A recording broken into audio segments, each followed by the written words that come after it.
Corona की दूसरी लहर के समाप्त होने और तीसरी लहर की दस्तक देने के पहले यूपी के प्रयागराज में एक बार फिर से संगम तट पर माहौल गुलजार सा नजर आने लगा है। देश में कोरोना की दूसरी लहर की दस्तक के बाद जो संगम तट वीरान था, जिसके चलते श्रद्धालु आस्था की डुबकी नहीं लगा पा रहे थे, अब वो संगम तट पहुँच रहे हैं। कोरोना की दूसरी लहर में जब केस कम हुए तो सरकार ने आम जनता को कुछ छूट देते हुए लॉकडाउन में थोड़ी राहत दी है, जिसके बाद अब संगम तट एक बार फिर से श्रद्धालुओं की भीड़ से गुलजार हो गया है। हालांकि इस दौरान लोग सोशल डिस्टेंसिंग का भी पालन कर रहे हैं, साथ ही साथ अधिकतर लोगों के चेहरे पर मास्क भी नजर आ रहा है। श्रद्धालुओं का कहना है कि संगम में डुबकी लगाने के साथ साथ वो मां गंगा से प्रार्थना कर रहे हैं कि कोरोना वायरस का प्रकोप जल्द से जल्द इस पृथ्वी से दूर हो जाए और एक बार फिर से पूरी दुनिया के लोग बेखौफ तरीके से जिंदगी को जीते नजर आए। आपको बता दें, संगम तट पर श्रद्धालुओं की आस्था का पूरा ख्याल रखते हुए पुलिस कर्मियों को भी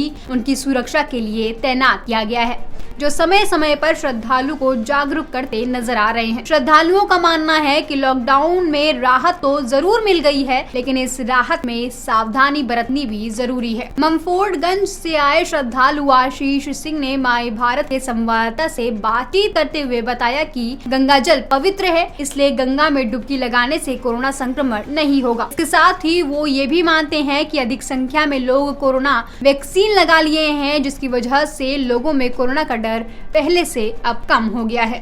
पहले भी आप आए थे तो यहाँ उतनी रौनक नहीं थी, अब रौनक दिखाई दे रही है। क्या मां गंगा से मांगा है और क्या कहना चाहते हैं इस वातावरण को देख करके? जी बिल्कुल, पहले जब जैसे केसेस ज़्यादा हो रहे थे तो यहाँ पे सन्नाटा पसरा रहता था, यहाँ लोग आते नहीं थे। अब जैसे जैसे वैक्सीनेशन हो रहे हैं और केसेस कम हो रहे हैं, लोगों की भीड़ यहाँ पे उमड़ रही है और मेरी माँ गंगा से यही प्रार्थना है कि कोरोना पे जल्द से जल्द विजय प्राप्त करें और पूरी दुनिया से इसका खात्मा हो और आने वाले समय में हम मानवता को ऐसी महामारी का मुँह ना देखना पड़े।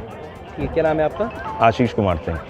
वहीं बलिया से आए श्रद्धालु रजनीश सिंह का कहना है कि जब वो पिछली बार संगम तट पर आए थे तो संगम तट वीरान था और लोग सहमे हुए थे, लेकिन इस बार जब वो यहाँ आए तो उनको रौनक नजर आ रहा है। वो भी संगम में डुबकी लगाकर मां गंगा से प्रार्थना कर रहे हैं कि कोरोना वायरस पूरी तरीके से दुनिया और देश से चला जाए। संगम तट पर पहले जब मैं बलिया से आया था यहाँ पे तो बहुत सन्नाटा दिखाई दे रहा था, क्योंकि कोरोना के केसेस ज़्यादा बढ़ गए थे और धीरे धीरे सरकार की व्यवस्था बढ़िया होती गई और कोरोना के केसेस कम होते गए और यहाँ पे बहुत दर्शक और नहाने वाले सब कोई श्रद्धालु आ रहे हैं। और क्या यही कोरोना के लिए, बिल्कुल कोरोना के लिए मैं पहले ही यहाँ पे आया था नहाने के लिए, तो मैं गंगा माँ से यही प्रार्थना किया था कि जल्द से जल्द कोरोना ख़त्म हो और देश में फिर से अपना वही स्थिति आ जाए।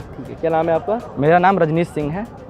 कोरोना की दूसरी लहर का प्रकोप कम होने के साथ ही जब लोगों की जिंदगी पटरी पर लौटने लगी तो संगम तट पर भी माहौल का जायजा लेने पहुंचे हमारे संवाददाता सैयद आकिब रजा। देश में कोरोना मामले में कमी देखी जा रही है, तो ऐसे में संगम शहर प्रयागराज का संगम तट अब धीरे धीरे गुलजार नजर आ रहा है। हम मौजूद हैं संगम तट के किनारे और आप देख सकते हैं कि यहाँ पर श्रद्धालु आ रहे हैं और आस्था की डुबकी लगा रहे हैं।